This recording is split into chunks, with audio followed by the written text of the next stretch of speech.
So those that do 3D printing, look at this. This is a mandatory thing when you're doing 3D printing, because when it comes to polishing, sanding, this is one of the tools that we do use a lot. Now, I do have a shop here that we're working on, and I printed this thing out.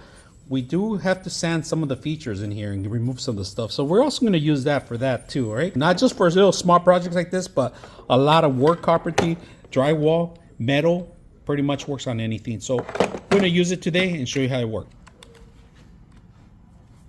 Not too tight. That's good. That's good. That's good. That's good.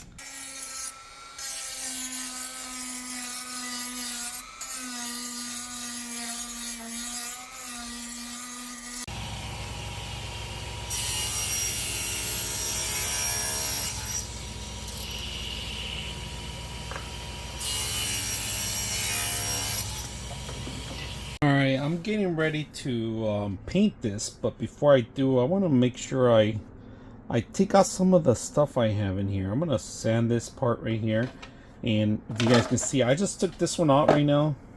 This is a small one that I was going into the crevice of some of the areas, but now I need to sand it more, most likely, you know. So I got this pedal thing, and I got this rotary too that's very compatible too. I like that they give you a bunch of sanders, right? So just be careful, wear protective gear, because it is hot.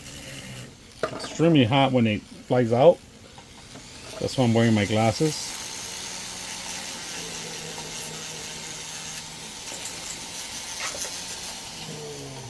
Some of the patterns here too.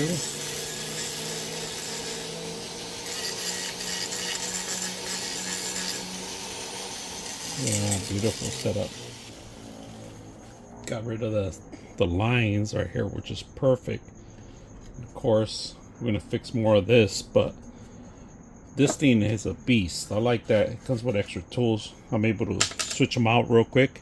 It's compatible with other features, other places. So very simple out of the box. Hope you guys enjoy this video.